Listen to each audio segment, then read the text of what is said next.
नमस्कार, हूं bill TV देख रहे हैं आप। मैं हूं आपके साथ विशाल। खबरों की शुरुआत करेंगे। नैनीताल में सीएम पुष्कर सिंह धामी ने सांसदों विधायकों के साथ बैठक की है।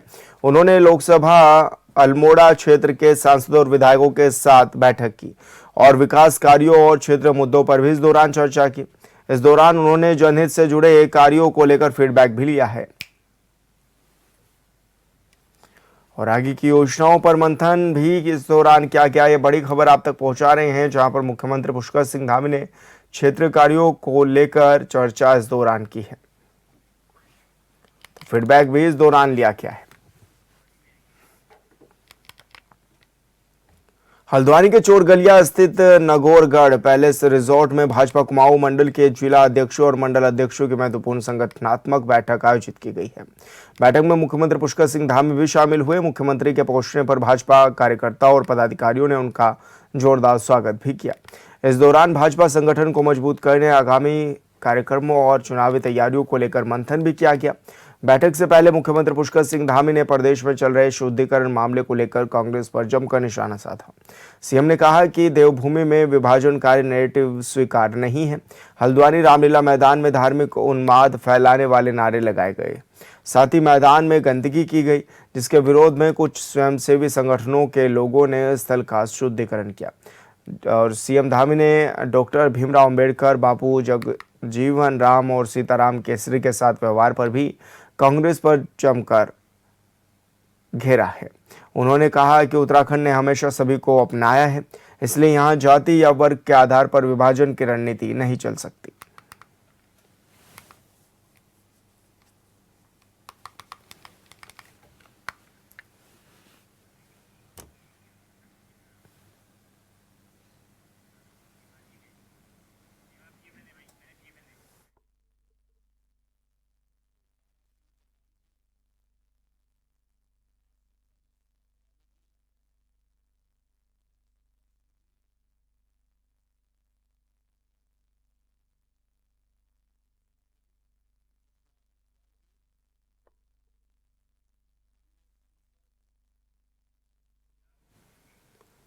और संवाददाता योगेश आर्य हमारे साथ फोन लाइन पर जुड़ गए हैं। योगेश, मुख्यमंत्री धामी ने बड़ी बैठक भी की तमाम नेताओं के साथ में, किस तरह के दिशा निर्देश इस दौरान दिए गए हैं? देखिए विशाल, हल्द्वानी में अगर बात करें तो जिस तरह से ये बैठक हुई है भाजपा कुमाऊं मंडल की, उसमें जिला अध्यक्षों की बात हो, मंडल अध्यक्ष की बात हो, महत्वपूर्ण संगठनात्मक बैठक थी। और उसमें बैठक में मुख्यमंत्री पुष्कर सिंह धामी शामिल हुए। उन्होंने कार्यकर्ताओं को की ओर से उनका स्वागत भी इस दौरान किया गया। लेकिन अगर हम इस बैठक के मायनों को समझे तो जिस तरह से आगामी कार्यक्रम है, चुनावी तैयारियां हैं, उनको लेकर के मंथन इस दौरान जो है वो किया गया है। बैठक में जो है प्रदेश के चल रहे शुद्धिकरण मामले को लेकर भी कांग्रेस पर जमकर निशाना साधा उन्होंने। उनके द्वारा कहा गया कि देवभूमि में विभाजनकारी नैरेटिव स्वीकार्य नहीं होगा।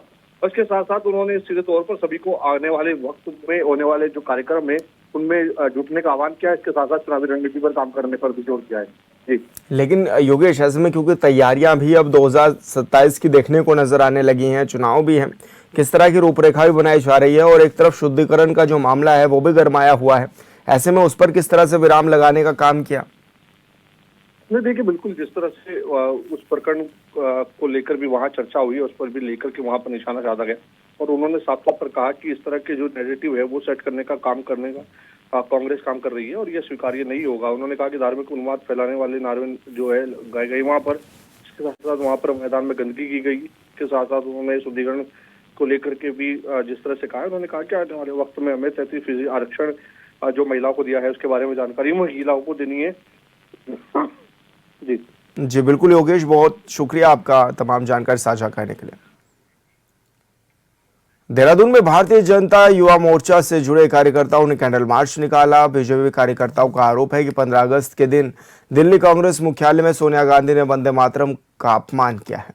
दरअसल कांग्रेस मुख्यालय में वंदे मातरम के गायन के दौरान सोनिया गांधी बातचीत करने लगी और अपना स्थान भी बदलने लगी, जिसका वीडियो सोशल मीडिया पर वायरल हो गया।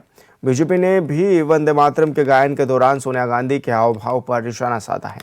इसके बाद कांग्रेस को इस मामले में सफाई भी देनी पड़ी है।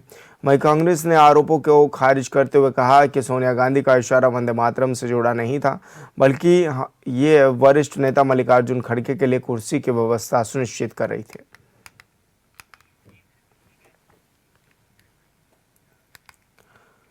और संवाददाता योगेश आर्य हमारे साथ जुड़ गए हैं। योगेश, जिस तरह से स्थान बदलने को लेकर चर्चाएं भी तेज हैं और लगातार ये भी देखा जा रहा है कि कैंडल मार्च तक निकाले जा रहे हैं, किस तरह की बात अभी सामने आ रही है और क्या कुछ आरोप प्रत्यारोप जारी हैं?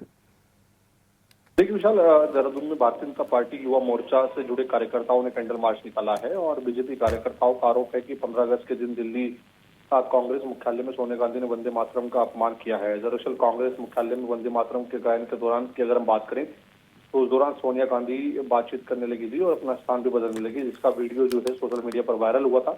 और उसके बाद बीजेपी ने भी वंदे मातरम के गायन के दौरान सोनिया गांधी के हावभाव पर निशाना साधा है। इसको लेकर उन्होंने सीधे तौर पर कहा कि कांग्रेस को इस मामले में सफाई देनी पड़ी है। वही कांग्रेस ने आरोपों को खारिज करते हुए कहा कि सोनिया गांधी का इशारा वंदे मातरम से जुड़ा नहीं था, बल्कि वह वरिष्ठ नेता जो मल्लिकार्जुन खड़गे हैं उनकी कुर्सी की व्यवस्था सुनिश्चित कर रही थी। तो इसको लेकर उन्होंने अपनी बात की है, लेकिन इसको लेकर के कैंडल मार्च निकालकर अपना विरोध प्रदर्शन जो है भारतीय जनता पार्टी के युवा मोर्चा की ओर से किया गया। और ऐसे में किस तरह के आरोप भी बीजेपी की ओर से लगाए गए हैं अभी? तो देखिए बिल्कुल, जो है युवा मोर्चा ने जिस तरह से कैंडल मार्च निकाला और विरोध प्रदर्शन किया, उस दौरान उन्होंने सीधे तौर पर आरोप लगाया कि वंदे मातरम का जो है इस दौरान अपमान किया गया है, लेकिन कांग्रेस की ओर से भी इसमें सफाई जो है वो व्यक्त की गई है। जी बिल्कुल योगेश, बहुत शुक्रिया आपका तमाम जानकारी साझा करने के लिए। पूर्व प्रधानमंत्री अटल बिहारी वाजपेयी की पुण्यतिथि पर मसूरी के तिलक लाइब्रेरी प्रांगण में श्रद्धांजलि सभा आयोजित की गई, जिसमें बीजेपी कार्यकर्ताओं ने अटल बिहारी वाजपेयी के चित्र पर पुष्प अर्पित कर उन्हें नमन किया है और देश के विकास में उनके योगदान को भी याद किया गया। कार्यक्रम में कार्यकर्ताओं ने अटल बिहारी वाजपेयी अमर रहे के नारों के साथ श्रद्धांजलि अर्पित की और उनके विचारों को आगे बढ़ाने का संकल्प भी इस दौरान लिया है। ऐसे करके ऐसे आते रहो। कि आज मुस्लिम मंडल द्वारा यहाँ पर अटल जी की 8वीं पुण्यतिथि के अवसर पर यहाँ पर जो है श्रद्धांजलि कार्यक्रम रखा गया है। और मैं मानता हूँ कि जिस तरह का राजनीतिक चरित्र जो है अटल बिहारी वाजपेयी जी का रहा है, तो सभी दल के लोग सर्वमान्य नेता थे और उनके जो विचार हैं आज हमारे यशस्वी प्रधानमंत्री नरेंद्र मोदी उसको साकार कर रहे हैं। और इसी दौरान में चाहे प्रदेश सरकार हो, चाहे हमारे यहाँ क्षेत्रीय विधायक और वर्तमान में कैबिनेट मंत्री हो, लगातार पार्टी जो है जिस तरह की विचारधारा अटल जी ने रखी थी उस पर जो है काम करने का काम कर रहे हैं। और आज जो है मुस्लिम मंडल ने यहाँ पर श्रद्धांजलि कार्यक्रम रखा है। बढ़ चढ़कर भाजपा कार्यकर्ताओं ने और अन्य लोगों ने इसमें भागीदारी की है। ये हमारी भारतीय जनता पार्टी के नींव, हमारे मार्गदर्शक, पूरे विश्व के प्रेरणा स्रोत श्रद्धेय श्री अटल बिहारी वाजपेयी जी की पुण्यतिथि पर आज एक श्रद्धांजलि सभा का आयोजन किया गया। और आज इस श्रद्धांजलि सभा में सभी वक्ताओं ने, हमारे सभी कार्यकर्ताओं ने एक बात प्रमुख तौर पर रखी, और वो ये थी कि वास्तविक रूप में अगर कोई विकास पुरुष था और कोई हमारी भारतीय जनता पार्टी का मार्गदर्शक था, उत्तराखंड की स्थापना में जिस नेता की भूमिका थी वो श्रद्धेय श्री अटल बिहारी वाजपेयी की थी। आज अटल बिहारी वाजपेयी जी का लोहा पूरा विश्व मानता है। अजात शत्रु के नाम से उन्हें इसीलिए जाना जाता है क्योंकि न सिर्फ हमारे पार्टी के अपने नेता बल्कि विपक्ष के संपूर्ण नेता उनका सम्मान करते थे, उनका आदर करते थे, उनको प्रणाम करते थे और उन जैसा बनने की तमन्ना रखते थे। पूरे भारत में ऐसी शख्सियत के पुण्यतिथि है, मुझे नहीं लगता जिसे कभी कोई युगों युगों तक भूल पाए। वो भारत, वो देश के ऐसे प्रधानमंत्री थे, शायद ही कभी कोई ऐसा प्रधानमंत्री कभी पार्टी के अंदर आए। आज उनकी जो थोड़ा सा जो छवि देखने को मिलती है वो आज माननीय नरेंद्र मोदी जी के उसमें मिलती है। आज हम पार्टी के तत्वाधान में यहाँ मसूरी में तिलक लाइब्रेरी में उनकी पुण्यतिथि पर इकट्ठे हुए हैं और आज हमने सबने उनको अपने श्रद्धा सुमन यहाँ पे अर्पित किए हैं। एक ऐसे शख्सियत को जो भारत के प्रधानमंत्री के साथ साथ भारत रत्न भी रहे, और आज जो उत्तराखंड है आज उन्हीं की देन है कि आज हम इस उत्तराखंड में हैं। उनकी सोच आज किसी भी राजनेता के अंदर ऐसी सोच नहीं जो उनकी सोच है। वो भारत के प्रत्येक नागरिक के लिए सोचते हैं। राजनीति में उन्होंने कभी समझौता नहीं किया। उन्होंने अपनी सरकार को एक वोट से चाहते तो खरीद सकते थे, मगर उन्होंने अपने ईमान से अपने उससे किसी से समझौता नहीं किया। हरिद्वार में अर्धकुंभ 2027 से पहले साधु संतों की गतिविधियों में तेजी दिखाई देने लगी है। अलख अखाड़े ने अपने 108 महामंडलेश्वरों को नियुक्त कर हरिद्वार कुंभ में लव जिहाद और गोरक्षा के लिए अपनी तैयारी को अंतिम रूप भी देना शुरू कर दिया है। अखाड़े ने जम्मू कश्मीर के संत दीपेंद्र नाथ को महामंडलेश्वर की उपाधि देकर इस और एक कदम बढ़ा दिया है। पूरे धार्मिक विधि विधान और संतों की उपस्थिति में दीपेंद्र नाथ की चादर विधि का संपन्न भी कराया गया है। नवनियुक्त महामंडलेश्वर दीपेंद्र नाथ अखाड़े के साधु से जुड़कर लव जिहाद गोरक्षा पर काम करेंगे और हरिद्वार कुंभ में अपनी भागीदारी भी निभाएंगे। वहीं अखाड़े के महामंडलेश्वर हर्षिता गिरी ने यह भी बताया कि सामाजिक और सनातनी परंपराओं को आगे बढ़ाने के लिए अखाड़े ने 4 महामंडलेश्वरों की ताजपोशी की है, जबकि हरिद्वार कुंभ से पहले 108 नए महामंडलेश्वर भी बनाए जाने हैं। उन्होंने बताया कि बहुत जल्द ही बाकी के महामंडलेश्वरों की भी ताजपोशी की जाएगी।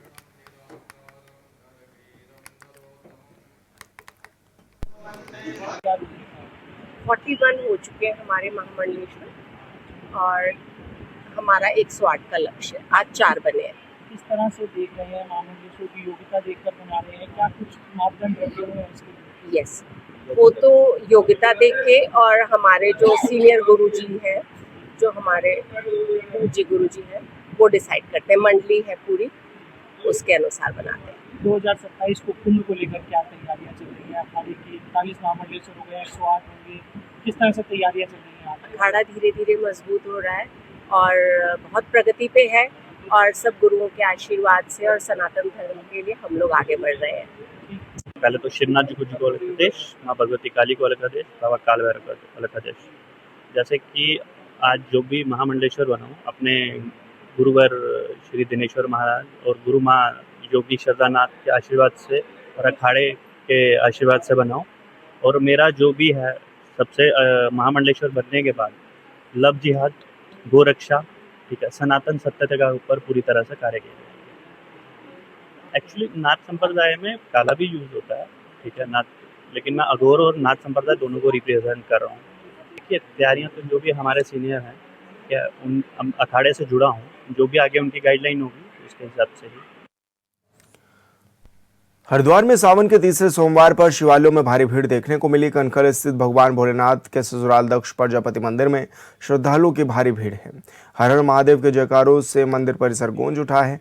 बिलकेश्वर महादेव, पारस शिवालिंग, दरिद्र भजन महादेव और तिल भांडेश्वर महादेव मंदिर में भक्तों का तांता लगा हुआ है। दूध, दही, गंगाजल, बेलपत्र, भांग और धतूरे से श्रद्धालु भगवान का जलाभिषेक भी कर रहे हैं।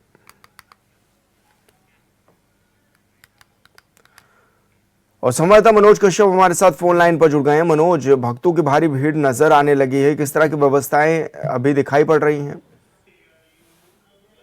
लगातार हमने देखा कि सावन का जो पूरा माह है वो कहीं ना कहीं हरिद्वार वासियों के लिए, हरिद्वार आने वाले तमाम श्रद्धालुओं के लिए बहुत ही खास होते हैं, क्योंकि भगवान भोलेनाथ हरिद्वार की कनखल में स्थित एक महीना रहते हैं और यहाँ से ही पूरी सृष्टि का संचालन करते हैं। ऐसी जो पौराणिक कथा है उनमें भी लिखा हुआ है, यहाँ की ऐसी मान्यता भी है। आज सावन माह का तीसरा सोमवार हमने सुबह से देखा कि लगातार तमाम जो हरिद्वार के मुख्य शिवालय वो कहीं ना कहीं यहाँ पे भक्तों की लंबी लंबी लाइनों से सुबह से ही भरे हुए और सुबह से तमाम जो स्थानीय लोग हैं उनके साथ साथ दूर दराज से आने वाले जो अन्य श्रद्धालु वो भी भगवान भोलेनाथ का जल अभिषेक कर रहे, क्योंकि यहाँ से गंगा जल की पुड़ी से लेकर तमाम जो शिवालय वहां पर लेकर तमाम श्रद्धालु पहुंचते हैं। भगवान भोलेनाथ का जल अभिषेक, दूध अभिषेक और भांग धतूरे से उनका जो पूजा पाठ है वो यहाँ पे की जाती है। खासतौर से हमने देखे कि जो हरिद्वार की कनखल में स्थित दक्ष मंदिर है वहाँ पे श्रद्धालु की काफी भीड़ देखी जाती है, क्योंकि यहाँ पे भगवान भोलेनाथ की ससुराल इसको कहा जाता है। मंदिरों की सुरक्षा को लेकर यहाँ पे पुलिस बल का भी जो है पहरा है। यहाँ पे जो मंदिर है, मठ मंदिर है, वहाँ पे पुलिस बल को तैनात किया गया है। साथ ही साथ कावड़ मेले से पहले तमाम जो मेला क्षेत्र था वहाँ पे 350 से अधिक जो सीसीटीवी कैमरे थे वो वहाँ पे लगाए गए थे। ड्रोन से निगरानी रखी जा रही, यानी कि साफ तौर से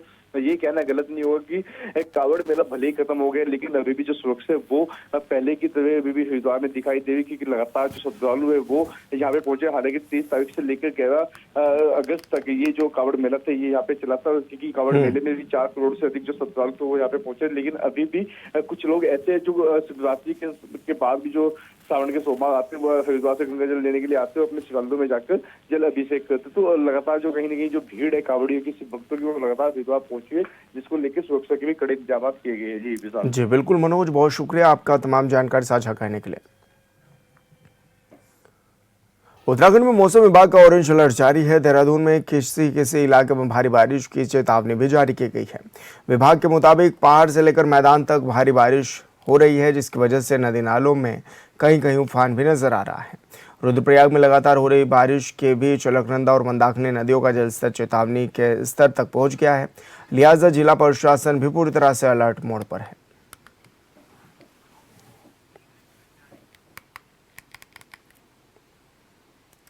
और संवाददाता नीरज कंडारी हमारे साथ फोन लाइन पर जुड़ गए हैं। नीरज, नदियों का जलस्तर इन दिनों बढ़ा हुआ है, किस तरह की अपील भी लोगों से की जा रही है और मौसम को लेकर क्या कुछ चेतावनी भी जारी की गई है?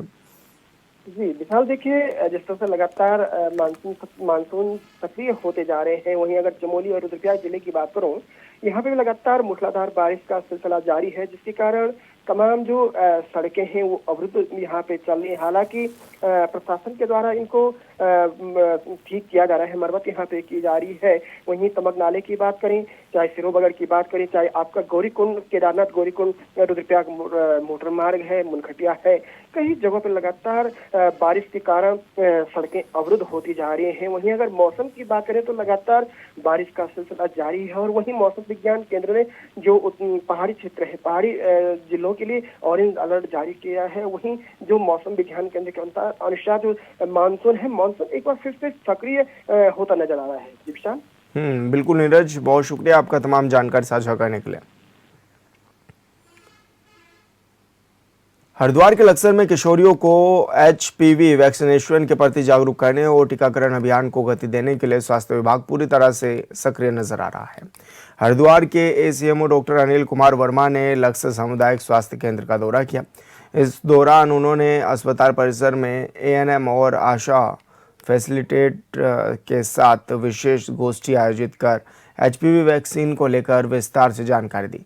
स्वास्थ्य अधिकारी ने बताया कि HPV यानी ह्यूमन पेपिलोमा वायरस से बचाव के लिए वैक्सीनेशन बेहद महत्वपूर्ण है।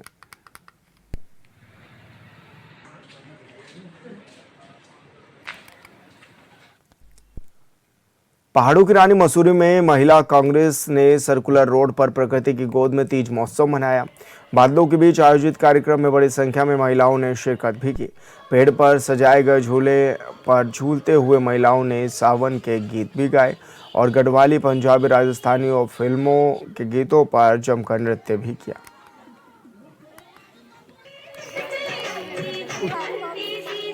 आज तीज के अवसर पर मैं सभी जितनी हमारी मसूरी की बहनें हैं इन सबको हार्दिक शुभकामनाएं देना चाहती हूँ।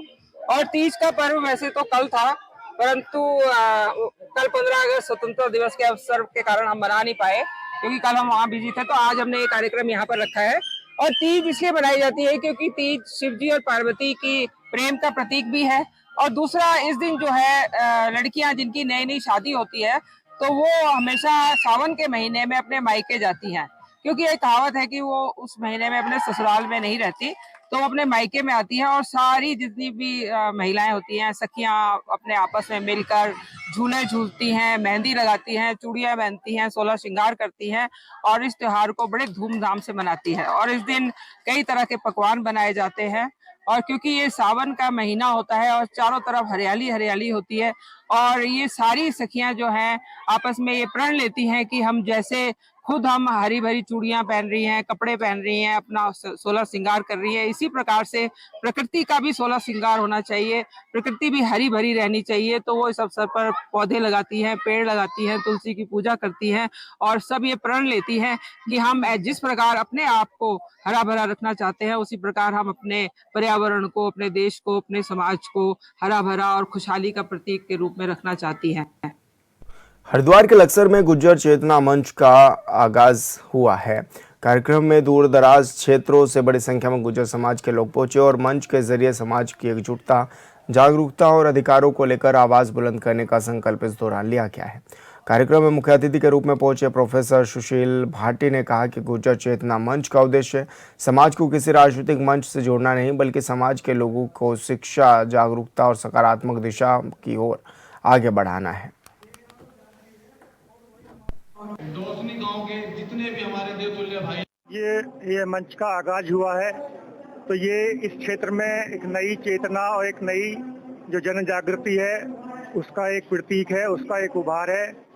इस मंच के जो कार्यक्रम है उन्हें देखते हुए लगता है कि एक कम्युनिटी के तौर पे जो गुर्जरों के हित हैं उत्तराखंड राज्य में, ये उसके लिए कार्य करेगा और जो देश में एक गुर्जरों की जो एक ऐतिहासिक पहचान है उसके लिए और एक पूरी कम्युनिटी की पहचान के लिए ये मंच कार्य करेगा। अंतर्राष्ट्रीय गुर्जर दिवस जैसे गुर्जर चिन्ह जैसी चीज़ों को आगे ले जाएगा।